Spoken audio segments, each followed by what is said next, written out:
pemirsa, apa kabar? Senang sekali hari ini saya Irma Wita kembali menjumpai Anda, tentunya hanya di Stetoskop. Nah, Stetoskop selalu hadir di hadapan Anda setiap minggu kedua dan minggu keempat untuk mengupas masalah kesehatan dan tentunya akan memberikan informasi-informasi baru yang hangat dan pastinya saat ini sedang diperbincangkan dan patut untuk kita ketahui apa aja sih yang ada di dunia kesehatan saat ini. Nah, untuk itu kita akan membahasnya kali ini ada mengenai kartu menuju sehat WHO 2005. Nah, apakah itu kartu menuju sehat pemirsa? Di studio telah hadir bersama kami. Ada yang pertama Bapak Ibnu Fajar SKMMkes di sebelah saya. Apa kabar Bapak? Alhamdulillah baik. Iya, apa aja nih kegiatannya boleh diceritakan? Saat ini kami sedang proses belajar mengajar di Poltekkes Kemenkes Malang. Kemudian sedang akan workshop tentang kehumasan juga di Poltekkes Malang. Dan yang kedua pemirsa, di sini ada Ibu Esrum Teguhka SKMMkes. Apa kabar Ibu?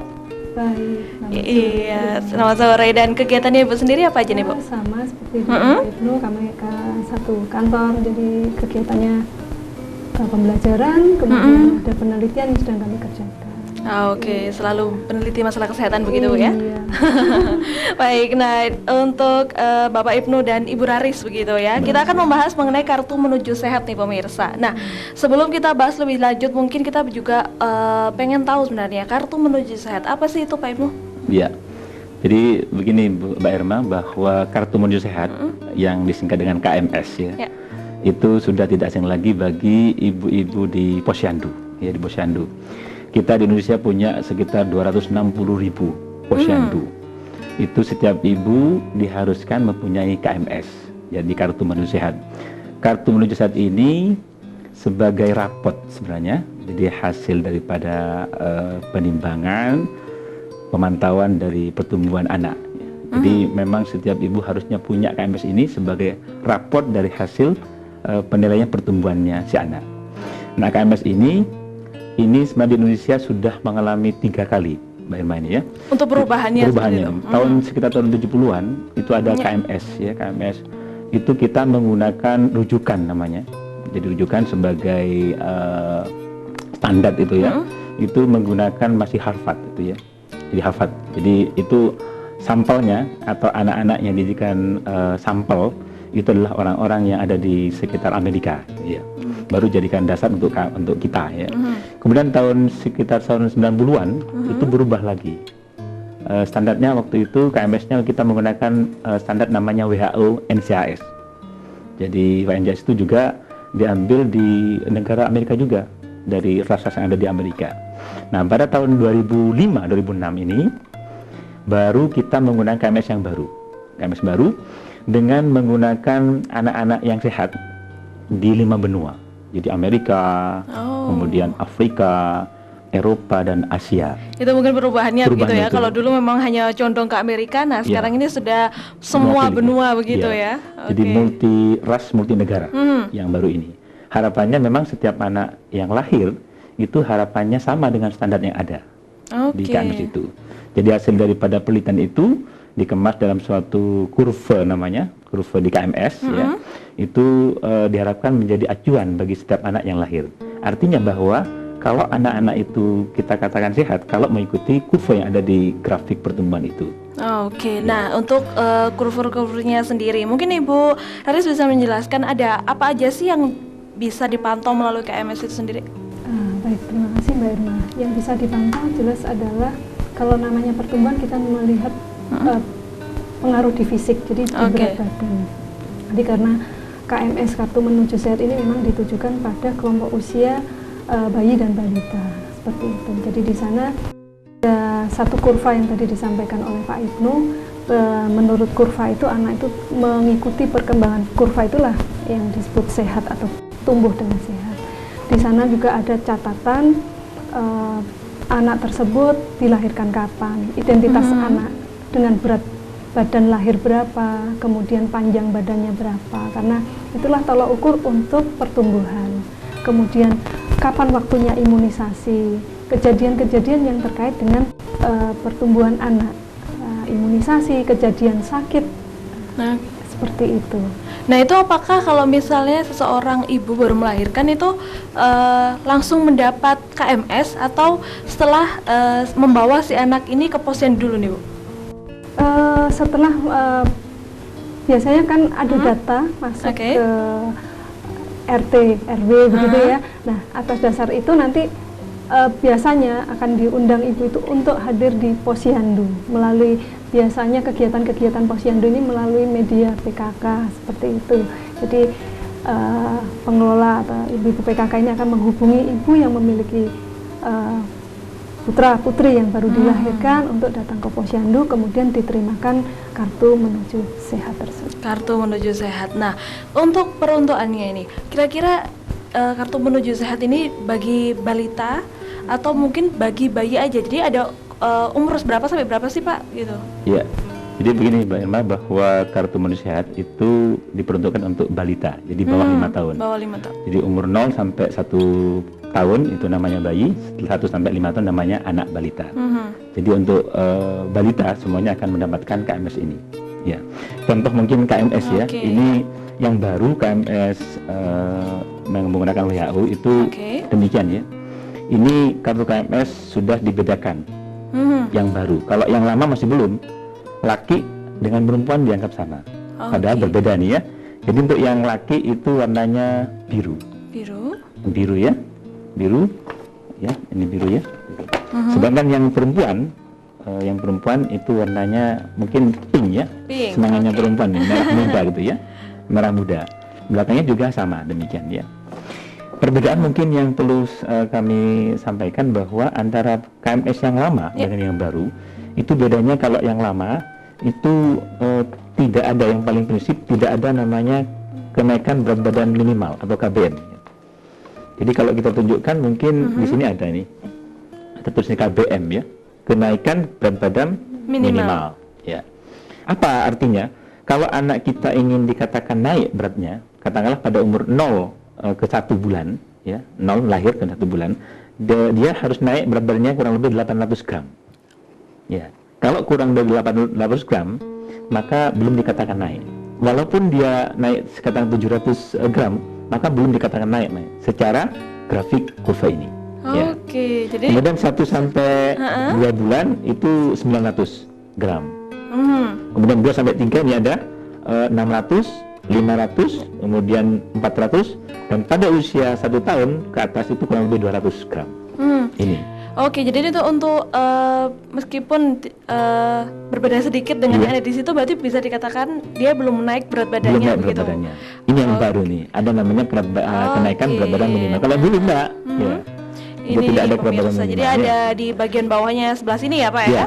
Nah, di bawah dari grafik kurva ini ada ya ini ada. Ini diluncurkan mulai kapan sih Pak? Ini di Indonesia SK Peraturan Menteri Kesehatan itu tahun 2010.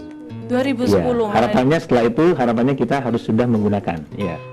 Nah ini kan ada grafik di belakang dan di depan. Apa bedanya ini Pak? Untuk yang di depan itu kita urut dari usia. Kalau yang lembar pertama ini setelah depannya ini untuk usia 0 sampai 2 tahun.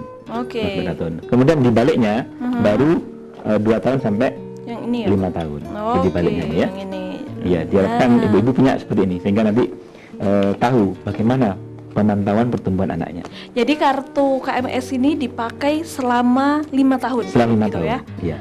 Jadi ada ini pemirsa, biru untuk yang laki-laki dan yang pink adalah untuk yang perempuan seperti itu. Jadi untuk Anda mungkin yang saat ini belum mendapatkan ini, jadi bisa langsung meminta begitu? Langsung bisa datang ke posyandu, otomatis akan diberikan. Nah itu mungkin untuk bedanya sama dengan yang lama seperti itu ya. Nah mungkin kemudian dari sini, kalau misalnya kita sudah membedakan seperti ini, kenapa laki-laki dan perempuan itu harus dibedakan Ibu? Apa sih yang membuat laki-laki dan perempuan itu, apa mungkin berat badannya ketika naiknya akan tidak sama seperti itu? Karena struktur tubuhnya memang sudah berbeda sejak awal. Jadi grafiknya sedikit berbeda, jadi tidak disamakan antara anak laki-laki dan perempuan. Kalau dahulu KMS memang demikian. Kalau untuk grafik berat badannya sendiri? Berat badan, jadi artinya ini mengikuti grafik yang ada di sini. Jadi yang dikatakan dia baik itu adalah pada pita yang warnanya hijau yang paling tua ini. Ke arah bawah ini berarti berisiko untuk menjadi kurang berat badannya, ke atas ini berarti berlebih. Oke, jadi seperti itu. Harus yang di tengah-tengah Iya, begitu tengah ya. hijau yang paling tua ini. Seperti itu. Untuk tadi kan dijelaskan juga untuk berapa gramnya itu Iya, sendiri. Apa laki-laki sama perempuan berbeda juga? Laki-laki Setiap dan bulannya? perempuan mestinya tidak sama ya Pak Ibnu ya? Sama kurang lebih. Sama, Ada kurang lebih beberapa, sama, ya. hanya kurvanya yang sedikit berbeda. Oke. Kurvanya. Jadi setiap kenaikan berat badan tuh minimal harus mengikuti kurva yang di sini. Oke, baik. Nah, itu tadi pemirsa kita masih menjelaskan perbedaan antara yang lama dengan KMS yang baru. Nah, tentunya Anda juga masih penasaran kan bagaimana sih fungsinya sendiri dari KMS, kenapa harus kita simpan sampai dengan 5 tahun seperti itu. Nah, kita akan membahasnya lebih lanjut lagi tentunya setelah pesan-pesan yang berikut ini. Ya pemirsa, terima kasih Anda tetap setia untuk menyaksikan Stetoskop dan kita masih membahas mengenai Kartu Menuju Sehat WHO 2005. Nah, di sini masih dengan Bapak Ibnu dan Ibu Raris. Kita akan mencoba berbincang lagi mengenai Kartu Menuju Sehat WHO 2005. Nah, sedikit yang bikin saya penasaran, kenapa Kartu Menuju Sehat ini belakangnya ada WHO 2005 nih Pak Ibnu? Ya. Jadi kenapa Kartu Menuju Sehat yang baru itu ada WHO 2005? Karena yang menyelenggarakan atau yang mengadakan itu adalah WHO. Jadi Badan Kesehatan Dunia yang pelaksananya tahun 2005.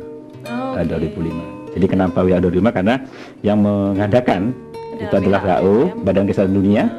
Kemudian tahunnya dilaksanakan kurang lebih tahun 2005. Di Indonesia baru tahun 2010 ya. Tadi. Nah, kalau misalnya tadi atau mungkin sebelum-sebelumnya itu tadi para ibu-ibu sudah mendapatkan KMS yang lama, itu ketika datang kembali bisa langsung ditukar seperti itu, Pak? Ya, memang sebaiknya karena ini adalah peraturan Menteri Kesehatan Republik Indonesia, sebaiknya memang ibu-ibu yang mempunyai kartu KMS yang lama sebaiknya diganti dengan yang baru. Supaya apa? Semua rujukannya atau standarnya itu satu sudah. Ya, walaupun memang ada di beberapa daerah yang karena mungkin stok dari KMS yang baru masih belum ada, itu bisa saja menggunakan yang lama. Tapi sebaiknya kalau sudah ada di posyandu tersebut, sebaiknya diganti dengan KMS yang baru. Dengan harapannya mengacu kepada standar yang baru ini. Ya. Nah, itu kalau misalnya memang bisa langsung ditukar begitu ya. Iya. Kalau di Kota Malang sendiri, kira-kira itu semua sudah tersebar, sudah tersedia di semua posyandu nggak sih, Pak? Iya. Nampaknya kalau di Kota Malang, sepemantauan kami, nampaknya hampir semua sudah dipenuhi. Dan di Kota Malang bentuknya dalam bentuk buku KIA. Jadi buku kesehatan ibu dan anak. Di dalamnya sudah ada kartu menuju sehat, laki dan perempuan. Yang warna hijau itu mungkin Pak ya? Warna merah, pink juga, pink. Ya. Sepertinya pink, di dalamnya ada ya. Ya. Belum pernah ke posyandu. Bentuknya buku begitu ya? Buku ya. Tapi memang dalamnya seperti ini. Seperti ini. Jadi dilipat. Ini. Ya, jadi ini ada dilipat sudah. Jadi ibu-ibu yang datang ke posyandu di wilayah Kota Malang, nampaknya sudah ada buku ini, buku KIA namanya. Walaupun di kabupaten juga demikian ya. Jadi Malang Kabupaten memang saat ini sudah tersedia, sudah begitu tersedia. Ya? Jadi nggak perlu khawatir sama ibu-ibu yang mungkin belum mendapatkan atau belum kehabisan stok kemarin-kemarin, mungkin saat ini sudah tersedia semuanya. Nah, kalau kemarin itu ada yang bentuknya buku seperti kata Pak Ibnu tadi. Kira-kira untuk buku tadi kan ada pemantauan dari ibu juga. Nah, kalau yang ini khusus anak-anak begitu ya, Bu Raris? Jadi kalau buku KIA itu isinya mungkin lebih lengkap ya Pak Ibnu ya. Jadi di situ ada buku petunjuk untuk ibu semasa hamil, kemudian dia masa nifas, kemudian pemantauan pertumbuhan anak menggunakan KMS. Jadi di situ bukunya lebih lengkap. Lebih lengkap. Jadi nggak hanya anak tapi ibunya juga dipantau betul. begitu. Iya, bagaimana pemberian makan seperti itu. Nah, ngomong-ngomong soal KMS ini, karena mungkin bentuknya yang memang ringan dan cuman selembar begitu Pak ya, dan harus kita simpan. Nah, gimana sih Pak? Biasanya kan kadang-kadang ada yang entah itu hilang, entah itu saat akan dibawa entah tertinggal dan sebagainya. Apa sebenarnya yang harus kita lakukan supaya buku KMS ini bisa terjaga begitu? Ya, memang sebaiknya kartu KMS ini, bukan sebaiknya, seharusnya itu dirawat dengan baik. Kenapa? Ini akan dipakai selama 5 tahun. Ibu-ibu kalau menyimpan sebaiknya di tempat yang katakanlah jauh dari jangkauan anak-anak. Kenapa? Kalau ketemu dengan anak biasanya dirobek gitu Iya. kan. Tapi alhamdulillah ini KMS yang dari pusat itu tidak bisa dirobek karena bahannya sudah semacam anti robek ya. Yang asli itu anti robek ya. Oke. Sudah didesain supaya tidak anti robek. Tapi tetap sebaiknya jangan diletakkan di tempat yang mudah dijangkau oleh anak-anak karena sekali lagi bisa dibuat mainan gitu kan. Iya. Jadi sebaiknya disimpan karena itu untuk memantau pertumbuhan anak. Memang penting begitu ya? Iya, penting. Kemudian yang satu hal lagi, biasanya ibu-ibu itu datang ke posyandu itu hanya untuk apa? Menimbang anaknya ya. Padahal di posyandu itu tidak hanya menimbang, tapi juga untuk dapat imunisasi juga, kemudian dapat pelayanan gizi juga dan sebagainya. Iya, termasuk penyuluhan juga dan sebagainya. Jadi sebaiknya tidak hanya pada saat ke posyandu ibu untuk kepentingan, mohon maaf sekali lagi imunisasi. Imunisasi itu mungkin 1 tahun sudah selesai ya, Bu Agus ya. Ya, setelah itu kan perlu juga ditimbang. Jadi tidak hanya ditimbang saja, tetapi juga imunisasi dan juga dapat pelayanan gizi termasuk penyuluhan. Harapannya 5 tahun ini dipakai walaupun di catatan imunisasi sudah lengkap, tapi harapannya penimbangan terus setiap bulan dilakukan. Karena ini merupakan rapotnya. Nah, kalau ibu sudah punya rapot, itu kan enak. Anak saya posisinya di mana? Ya, contoh misalkan anak umur 1 tahun itu ya normalnya kurang lebih sekitar 10 kilo. Ya. Jadi kalau ibu-ibu punya anak, katakanlah anak laki-laki usia 1 tahun, berapa beratnya Bu? 10,2 itu masih normal. Ya. Kalau 2 tahun ya sekitar 12, sekian. Kalau 3 tahun mungkin sekitar 14. 4 tahun sekitar 16 dan 18 itu sekitar 5 tahunan lah. Jadi kalau sudah 5 tahun sekitar 18 normal sebenarnya ibu ya. Kalau dia di KMS pasti menuju kepada yang hijau ini. Jadi kita contohkan misalkan anak usia 5 tahun, nah di sini kurang lebih ya 18 sudah menunjukkan hijau sini, 19. Kalau misalnya di bawah itu nih Pak, misalnya umurnya 2 tahun tapi untuk berat badannya misalnya pada perempuan cuma 8 kilo misalnya 8 seperti kilo. itu. Berarti mesti dia bawa jauh di bawah ini, di bawah yang hijau ini. Jadi 8 kilo itu untuk anak sekitar umur 8 bulan. 8 bulan. Iya, ya, karena biasanya grafiknya memang saat anak nambah bulan itu biasanya nambahnya 1 kilo gitu ya. Kalau anak itu semakin bertambah umur semakin nambah biasanya ya, berat ya. Dan itu tidak harus 1 kilo. Bisa. Ya. Seperti tadi kan, 0 sampai 1 bulan, ya itu 800 gram. Kemudian 1 sampai 2 900. Pokoknya harus naik begitu sesuai ya. dengan grafik. Kalau di bawah itu kira-kira apa yang harus dilakukan ibu nih Bu Daris? Kalau misalnya ini harus ada catatan karena begini, bisa dipantau perkembangan pertumbuhannya itu apabila selalu berturut melakukan penimbangan. Jadi kalau misalnya pada bulan ketiga dia tidak menimbang, kemudian bulan keempat nimbang, tidak bisa dilakukan pengukuran. Oke. Seperti itu. Jadi juga harus rajin karena, ya? Iya, karena continue, jadi harus mengikuti terus perkembangan berat badannya bagaimana. Jadi apabila terjadi anak sakit, biasanya anak sakit itu rewel, tidak mau makan. Betul. Akan cepat sekali terjadi penurunan. Maka kalau pada saat dilakukan penilaian, kok ini berat badannya turun, apa sakit anaknya? Ditanya oleh kader biasanya. Kader bertanya, sebaiknya ibu menjawab dengan jujur karena apa? Ini berhubungan dengan kegiatan penyuluhan nantinya ada apa? Karena kalau dia tidak jujur mengatakan, oh iya anak saya sakit atau sempat tidak sakit tetapi rewel makannya, itu kan penyuluhannya akan lebih tepat. Jadi kalau misalnya turun karena sakit ya diobati dahulu, kemudian harus mengejar ketinggalan berat badannya tadi yang tertinggal tadi karena dia sakit tidak sempat naik berat badannya, untuk juga sampai turun ke arah warna yang lebih muda. Karena semakin turun berat badannya semakin berisiko untuk menderita penyakit infeksi seperti itu. Penyakit infeksi ya, bukan kalau kekurangan gizinya sendiri termasuk juga nanti. Iya, jadi karena kurang gizi dia akan menjadi mudah sakit infeksi. Jadi entah itu diare atau batuk pilek atau yang lain seperti itu kan mudah. Oke, jadi itu efeknya lah ya begitu ya. Jadi harus ibunya juga harus rajin dan kalau memang di posyandu seperti kata Pak Ibnu tadi tidak hanya untuk imunisasi saja, tapi kita juga bisa konsultasi lah seperti itu ya Ibu ya. Konsultasi mungkin ada tambahan sedikit boleh Mbak Irma. Jadi walaupun anak ini sudah mencapai usia 5 tahun, kartu ini sebaiknya tetap disimpan. Mengapa?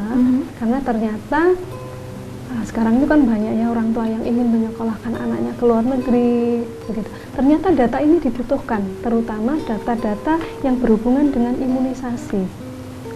Seperti itu salah satu. Jadi ini memang seperti paspor anak. Jadi memang sebaiknya walaupun setelah 5 tahun masalah kesehatan tetap tercatat dengan baik. Kalau di Malang itu, Kota Malang, ada yang namanya buku KIA itu ya Pak ya. Jadi di situ ada catatan. Jadi ternyata memang dibutuhkan pada saat akan sekolah lagi ke luar negeri. Ini tercatat. Jadi imunisasi ini harus terekam betul anak tersebut kapan mendapatkan imunisasi jenis apa. Seperti itu. Oke, jadi memang sangat penting gitu ya. Kalau misalnya biasanya ibu-ibu ini setelah 5 tahun begitu sudah biarkan saja digeletakkan gitu ya Bu ya. Nah ini mulai sekarang boleh kita simpan begitu karena nanti ternyata berguna sampai si bayinya ini sudah jadi remaja, sudah jadi dewasa, itu akan berguna begitu Bu ya. Nah kalau misalnya kartu KMS ini pernah nggak sih kejadian misalnya suatu kasus kartu KMS ini entah hilang entah apa, apakah itu langsung bisa diminta lagi sama si ibu? Bisa diminta, tetapi mungkin rekaman datanya hilang. Tidak bisa, kita tidak tahu lagi kan, karena mungkin tidak dihafalkan ya. Jadi memang kadang-kadang memang ada posyandu yang dalam pelaksanaannya untuk supaya ini tidak hilang, lebih baik ini disimpan di posyandu. Padahal ini harus dipegang oleh ibu untuk apa? Begitu sampai di rumah dipelajari lagi, oh anak saya bagaimana sih perkembangan berat badannya. Jadi untuk mencegahnya biasanya ada yang disimpan. Iya, disimpan di posyandu. Jadi setiap kali datang kartunya anak ibu seperti itu. Padahal sebetulnya sampai di rumah ibu diminta untuk bisa selalu mempelajari bagaimana perkembangan berat badan anak. Pada umur berapa dia harus mendapatkan makanan tambahan atau mungkin kapan anak saya harus imunisasi. Jadi memang di situ tersimpan lengkap gitu ya untuk informasi-informasinya. Dan ini ya Pak Ibnu, pemberian vitamin A. Nanti kita akan bahas lebih lanjut lagi untuk pemberian vitamin itu dan kapan-kapannya akan imunisasi begitu Bu ya. Baik pemirsa, jangan kemana-mana, saya harapkan Anda tetap setia untuk menyaksikan Stetoskop. Ya, kembali kita dalam Stetoskop, pemirsa. Kita juga masih membahas mengenai kartu menuju sehat. Nah, kalau kita lihat di kartu menuju sehat yang baru ini, di sini juga ada jadwal untuk pemberian yang namanya vitamin A, kemudian ada juga pemberian imunisasi. Nah, apakah kalau misalnya kita bisa melihat ini, ibu-ibu begitu, sudah tahu nggak sih Pak kira-kira kapan akan diberikan? Kemudian apakah ini juga bisa dipelajari secara kalau misalnya ibu-ibu lihat langsung dengan mudah bisa mengerti isi KMS ini sendiri Pak? Ya, jadi saya mungkin kembali ke fungsi KMS, bahwa fungsi KMS itu adalah sebagai alat untuk memantau pertumbuhan anak. Yang kedua, untuk informasi tentang pelayanan kesehatan yang diberikan oleh posyandu. Jadi di lembaran yang dalam ini ada tulisannya beri vitamin A sesuai jadwal untuk meningkatkan sel mata dan pertumbuhan anak. Di situ sudah jelas ada pada usia 6 sampai 11 bulan dia seorang bayi harus diberikan 1 kapsul biru di bulan Februari atau Agustus. Jadi warnanya biru karena vitamin itu ada 2. Ada yang warnanya biru yang dosisnya 100.000 ya. Kalau yang merah itu 200.000. Jadi beda dosis begitu ya. Jadi untuk bayi itu yang warnanya biru dosisnya 100.000 intravenous ya. Kemudian pada usia 1 tahun sampai 5 tahun itu 1 kapsul merah ya. Setiap bulan Februari dan bulan Agustus. Itu dosisnya 200.000. Ini atau ya, berarti cukup 1 kali aja kalau begitu Pak ya, untuk kalau usia yang bayi, 6 sampai 11 bulan ya pemirsa. Jadi di sini ada tulisannya atau, jadi jangan lupa nanti datang bulan Februari, nanti datang lagi bulan Agustus. Tergantung dari posyandu ya. Atau kata-kata ya, atau bukan gitu dan ya. Baik, jadi untuk usia 6 sampai 11 bulan itu cukup 1 kali dan kemudian 12 sampai dengan 59 bulan. Jadi ada 4 kali untuk tahap selanjutnya hingga sampai usia dia 5 tahun begitu Pak ya. Nah, untuk pemberian imunisasi sendiri, nah ini tanggal diberikannya itu yang mencatat adalah petugas di posyandu. Petugas posyandu ya. Jadi pada usia 0 bulan ya, itu HBO polio. Ya, kemudian pada usia 1 bulan BCG polio 1. Kemudian pada usia 2 bulan itu DPT, HB1 dan polio 2. Kemudian 3 bulan DPT, HB2, polio 3. dan 4 DPT, HB3 polio 4 dan umur 9 bulan itu campak ya. Ini sudah jelas di sini. Tinggal tanggal pemberiannya. Itu nanti semua petugas yang memberikan kapan waktu yang untuk si bayi ini diberikan begitu ya. Tapi biasanya sebelum diberikan mengenai imunisasi ataupun kapsul ini, apa ada pemberitahuan begitu?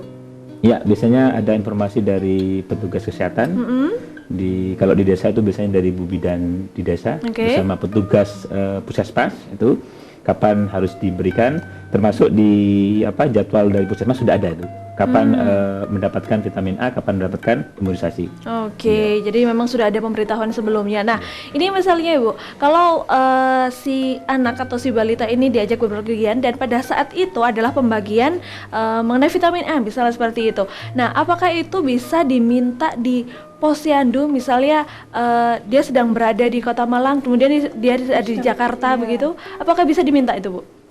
Biasanya memang demikian. Jadi kader ini sangat antusias begitu ya, Mbak Irma.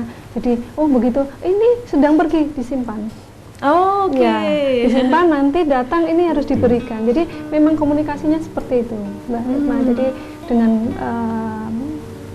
ibu-ibu yang memiliki balita tersebut, ada yang tidak datang, kemudian pada waktu itu ada pemberian kapsul vitamin A, maka kalau tidak datang dia akan simpan, dicari, didatangi seperti itu. Kalau tidak ada informasi didatangi, kalau ini tidak bisa hadir karena pergi, akan disimpan. Jadi nggak perlu khawatir akan terlewat ya, Bu? Iya, biasanya kader tuh sangat perhatian dalam hal yang seperti ini.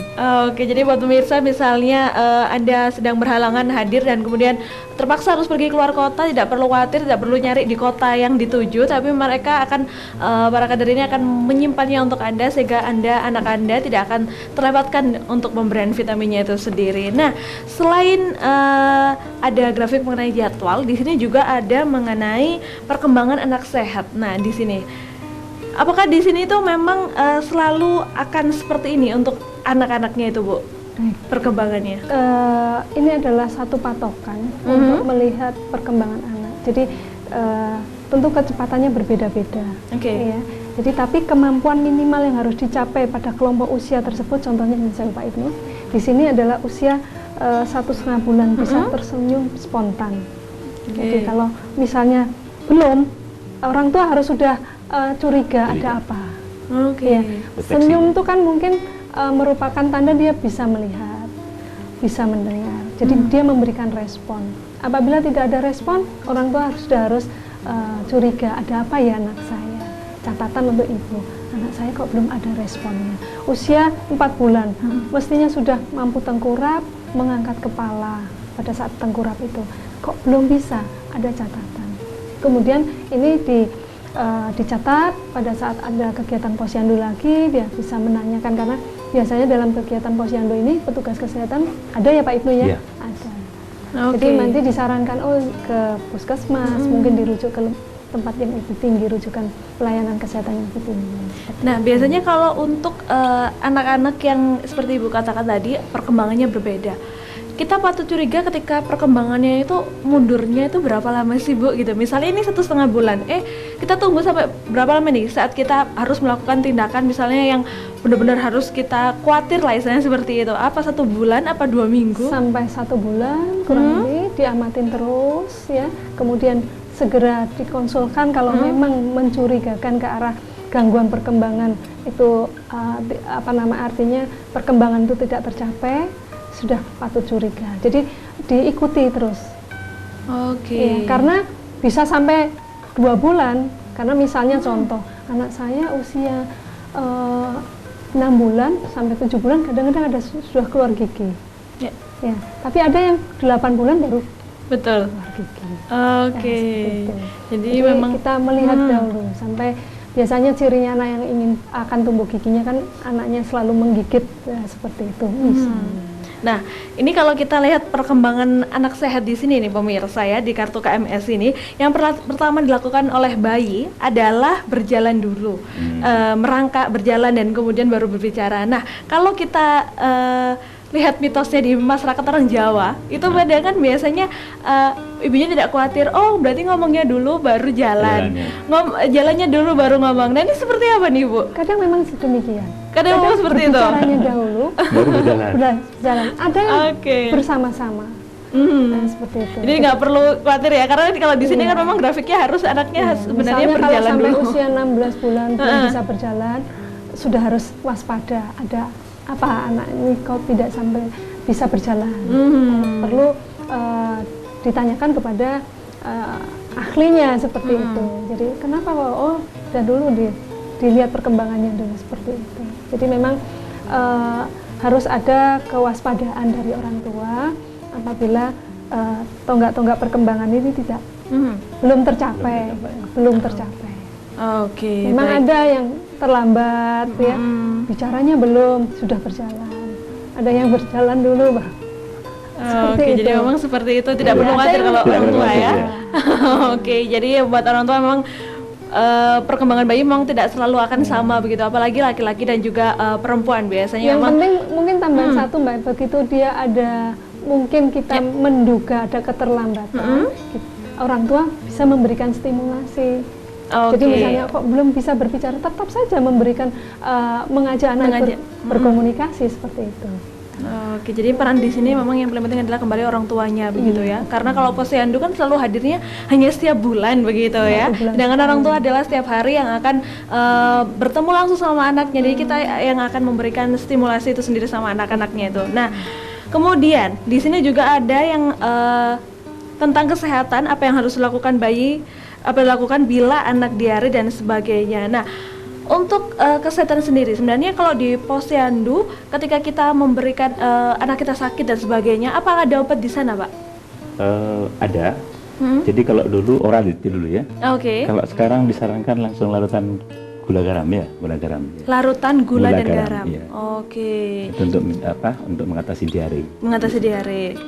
Kemudian ada satu hal mungkin Mbak Irma yang perlu kita sampaikan untuk KMS yang baru. Ternyata bahwa KMS yang baru ini yang ada judulnya KMS WHO 2005 itu dengan KMS yang lama itu bedanya cukup jelas ya bedanya ya. Jadi untuk KMS yang 2005 itu ternyata menggunakan anak-anak sehat sebagai standar ya. Kalau yang lama namanya rujukan, kalau yang baru namanya standar. Nah, apa bedanya standar dengan rujukan?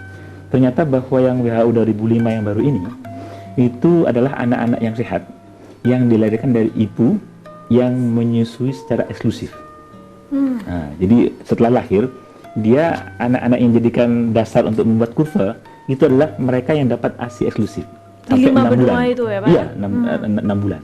Jadi ASInya 6 bulan, tidak pernah diberi apa-apa. Ya. Kemudian yang kedua, ibunya tidak merokok. Dan tidak minum-minum beralkohol. Itu ininya. Jadi apa pesan yang bagus di sini adalah bahwa kalau anak-anak kita ingin seperti anak-anak yang dijadikan contoh untuk menjadi kurva ini, sebaiknya ibu sejak mengandung, sejak hamil, tidak merokok, tidak minum-minum beralkohol, kemudian pada saat lahir sebaiknya menggunakan atau melakukan ASI eksklusif. Dan pada saat usia 6 bulan anak itu baru diperkenalkan makanan pendamping ASI. Jadi ASI terus diberikan, kemudian didampingi dengan makanan pendamping ASI-nya, ya sesuai dengan usianya.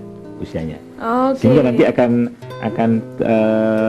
mengacu kepada standar pertumbuhan yang kita harapkan ini. Kalau ingin anak-anak kita sehat, sehingga nanti pada saat besar mereka akan bisa bertanding dengan pemain sepak bola kita misalnya. Ya, bisa bertanding. Kenapa? Dasarnya sudah disamakan dengan anak-anak di luar negeri, dengan di Amerika, Eropa, Asia dan sebagainya. ASI eksklusif dulu selama 6 bulan pemirsa. Itu jangan sampai lupa. Jangan sampai lupa itu yang bagus ya. Jadi baik.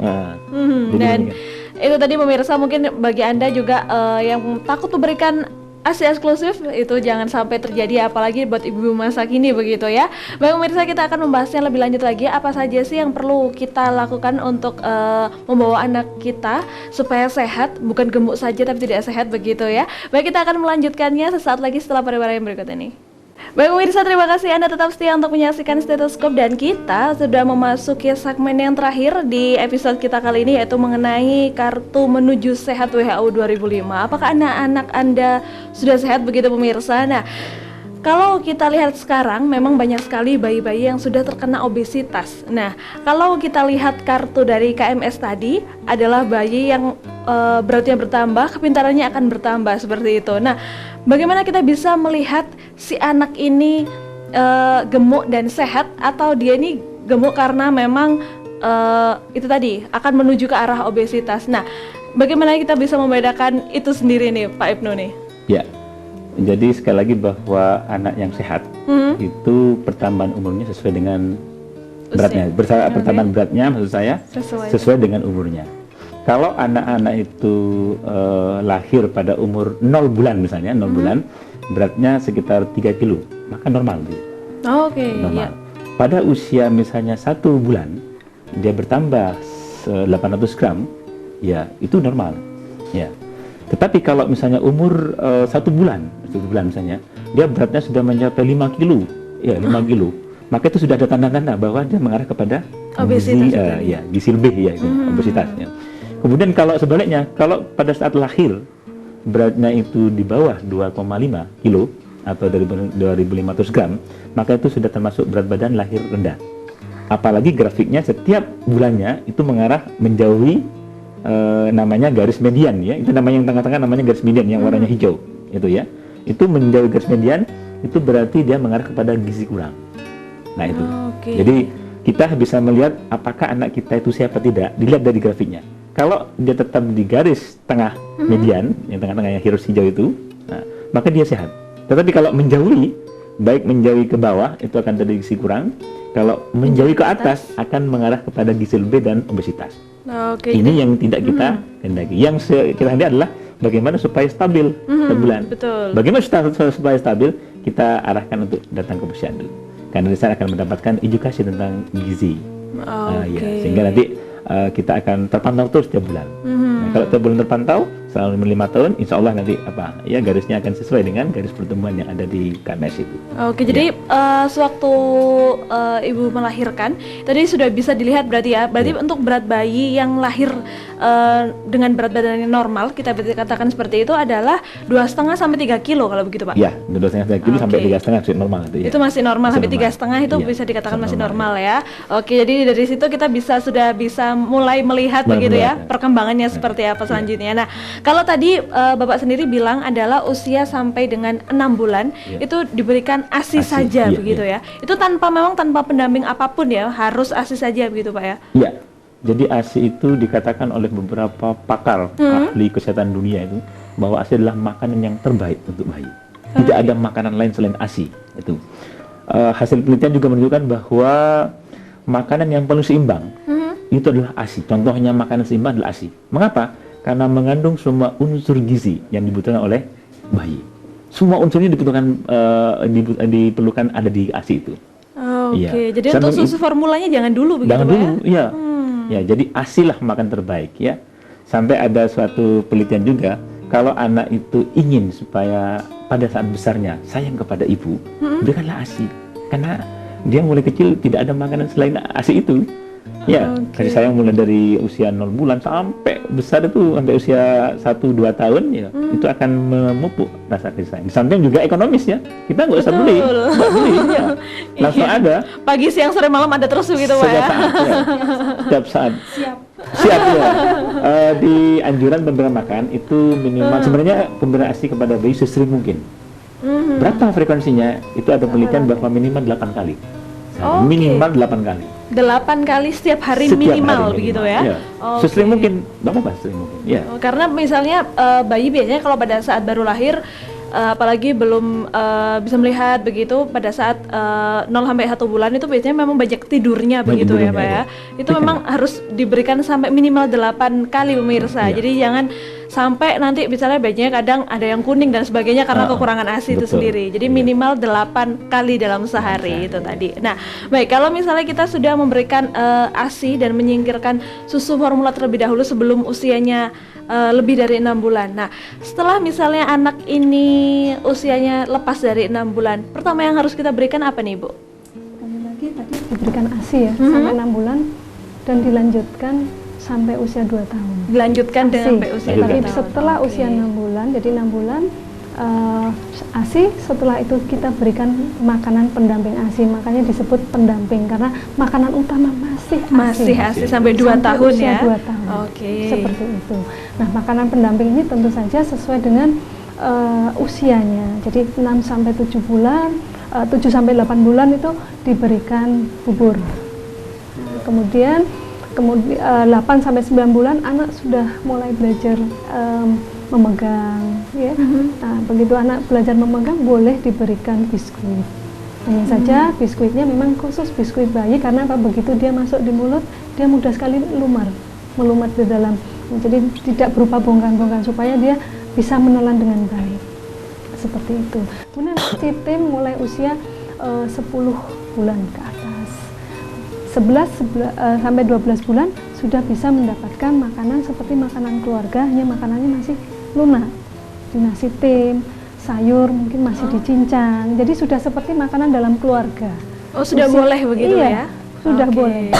Mulai usia 11 sampai 12 bulan itu sudah bisa belajar makanan keluarganya, dihindarkan makanan yang pedas. Seperti itu. Nah, kalau misalnya si ibu ini ingin memberikan makanan yang lebih ketika kita makan juga, misalnya apa sih kalau buah sendiri apa sih yang bisa kita berikan sama bayi? Misalnya kalau jeruk itu apa bisa boleh untuk usia-usia sekitar 10 bulan begitu, Bu? Boleh. Oke. Boleh. Jadi karena giginya kan belum lengkap ya, sementara buah jeruk kan ada bijinya, jadi kita ambil airnya saja, sari jeruk. Oke. Diambil, diperas, diberikan. Kemudian kalau buah yang mudah melumat, pepaya okay, atau pisang. Oke. Iya, pisang kita bisa berikan. Ya, tergantung kelengkapan giginya. Karena ada yang memang baru usia 8 bulan baru tumbuh gigi. Karena begitu usia 12 bulan paling tidak ada 8 gigi yang sudah ada. Gitu. Oke, nah itu kalau misalnya bayi memang sudah mampu juga begitu ya, dilihat dari perkembangan. Betul. Kembali lagi perkembangannya dari si bayi. Menelannya, seperti itu. Tapi tetap asinya harus kita berikan sampai usia 2 tahun sampai itu ya. usia 2 tahun. Jangan sampai putus nih pemirsa untuk asinya itu Diupayakan sendiri. tidak ada susu formula ya Pak Ibnu ya. Oke. Gitu. Formula untuk bukan untuk bayi gitu ya. Oke, jadi nanti kalau usia sudah 2 tahun aja baru kita berikan begitu ya. Boleh Untuk diberikan, susu iya. formulanya sendiri. Nah, kalau misalnya ini bayinya terjadi grafik yang turun begitu, itu sebaiknya apa memang apa sih yang harus ibu lakukan begitu selain misalnya dari asinya, kalau memang masih bayi memang cuman asi begitu, apa yang harus dimakan sama ibu misalnya seperti itu, Bu? Kalau biasanya begini, kalau sampai 6 bulan perkembangan berat badannya baik, mengikuti kurva. Biasanya mulai bermasalah itu setelah mendapatkan makanan pendamping ASI. Oke. Nah, seperti tadi mungkin Mbak Irma sempat mengatakan kadang-kadang hanya diberi pisang sama nasi saja. Nah, gitu. Jadi kemampuan ibu menyiapkan makanan pendamping, belajar mengenai komposisi zat gizinya bagaimana, itu menunggu kemampuan ibu, dan anak sudah mengenal berbagai macam makanan. Kalau hanya itu saja muncul kebosanan, anak tidak mau makan. Sementara porsinya makin berkurang mungkin karena anak tidak bisa makan, karena tidak mau, menolak makanan tersebut. Oke. Ya memang ada tahapan, kalau kita sering dengar begitu kata ibu-ibu yang sudah berpengalaman begitu, Bu ya. Nah itu memang ada tahapan anak ini bosan begitu, entah bosan entah apa. Biasanya memang ada tahapan, memang waktunya nggak mau makan nih, waktunya nggak mau minum misalnya seperti itu. Sebenarnya itu anggapan yang salah, yang keliru begitu ya. Karena memang ibu juga harus pintar-pintar memilih makanan begitu ya. Mengolah, memilih jenis bahan makanannya, mengolah waktu makannya. Karena begini, pada saat anak misalnya nih bayi ini sudah terlewati usia 12 bulan. Pada saat anak sudah lapar, belum sempat makan, ya, makanan belum siap, mungkin diberikan minuman yang manis. Minuman manis memang akan cepat membuat kita kenyang, ya, segar. Tapi sebentar lagi sudah habis. Jadi hanya karbohidrat saja yang masuk, misalnya air gula, misalnya seperti itu. Gitu. Oh, jadi jam patut diperhatikan. Iya. Jadi kapan anak ini misalnya antara 2 sampai 3 jam itu kan sudah mulai kosong, sudah lapar. Ya, sudah siap makanan tersebut. Jadi kalau terlewati jam makannya, biasanya rasa lapar itu sudah hilang, nafsu makannya hilang. Oke. Jadi waktunya, kemudian jenis bahan makanannya, mengolahnya. Jadi memang kayaknya ibu ini harus pandai ya Pak Ibu. Harus pandai, hanya banyak sharing. Kalau di Posyandu mungkin akan banyak sharing dengan ibu-ibu yang lain. Hari ini kita masak apa gitu. Oke, jadi banyak-banyaknya bergaul untuk sharing mengenai kesehatan anak begitu ya sepertinya ya. Baik pemirsa, tidak terasa 60 menit sudah kebersamaan kita di Stetoskop. Namun sebelum kita mengakhiri perjumpaan kita kali ini, mungkin ada pesan-pesan yang dapat disampaikan oleh Bapak Ibnu dan Ibu Raris. Silakan mulai dari Bapak Ibnu terlebih dahulu. Ya, terima kasih Mbak Ila. Jadi dalam rangka penggunaan KMS WHO 2005 yang baru ini, ada beberapa pesan yang dapat saya sampaikan. Yang pertama, manfaatkan posyandu yang ada di desa atau dusun yang di mana ibu berada. Ya. Karena apa? Di posyandu kita akan mendapatkan KMS, itu KMS yang baru tahun 2005. KMS yang baru ini itu akan bisa kita terapkan kalau ibu-ibu datang, ya, dan juga kalau petugas kesehatan juga aktif gitu ya. Dua-duanya harus kerjasama. Kemudian pesan yang kedua, bahwa dengan KMS yang baru ini, anak-anak kita akan menjadi sumber daya manusia yang handal nanti. Mengapa? Karena yang dijadikan grafik atau kurva pertumbuhan itu adalah contoh anak-anak sehat yang memang sehat dari 5 benua. Sehingga itulah contoh anak-anak yang sehat itu. Dan yang ketiga, kepada ibu-ibu hamil, kalau anak-anak kita ingin menjadi contoh standar tadi, maka jangan merokok dan jangan minum-minum alkohol. Dan bagi ibu yang sudah melahirkan, sebaiknya melakukan inisiasi menyusu dini ya, inisiasi menyusu dini. Artinya anaknya diharapkan bisa menyusu, bukan menyusui ya, menyusu. Kemudian ibu memberikan ASINya secara eksklusif. Sekali lagi, supaya anak-anak kita itu menjadi sumber daya manusia sebagai penerus bangsa yang bisa bersaing di dunia global nantinya. Karena ini adalah suatu standar yang kita harapkan bisa diterapkan WHO 2005. Ya. Oke, baik. Silakan Ibu Raris, mungkin bisa ditambahkan secara singkat. Tadi sudah banyak yang disampaikan oleh Pak Ibnu. Yang pasti bahwa dengan menggunakan KMS kita tahu bahwa pertumbuhan anak seperti apa, kemudian ini merupakan alat ukur yang nantinya bisa digunakan setelah usia 5 tahun, bagaimana perkembangan anak selanjutnya, seperti itu. Yang penting, kali lagi bahwa dengan menggunakan KMS, ibu akan selalu ingat kapan anak tersebut mendapatkan imunisasi, kapan mendapatkan tambahan vitamin A, kemudian masalah-masalah yang terkait dengan masalah kesehatan, karena di dalam KMS ada catatan-catatan masalah kesehatan dalam setiap bulannya kalau memang anak tersebut ada masalah kesehatan. Seperti itu. Baik, terima kasih atas kehadirannya Bapak Ibnu dan Ibu Raris di studio kita, dan kita masih akan hadir kembali untuk Anda pemirsa 2 minggu mendatang, dan pastikan Anda selalu setia untuk menyaksikan Stetoskop. Akhirnya saya Irma Mufita mewakili guru yang bertugas pamit dari depan Anda. Terima kasih dan sampai jumpa.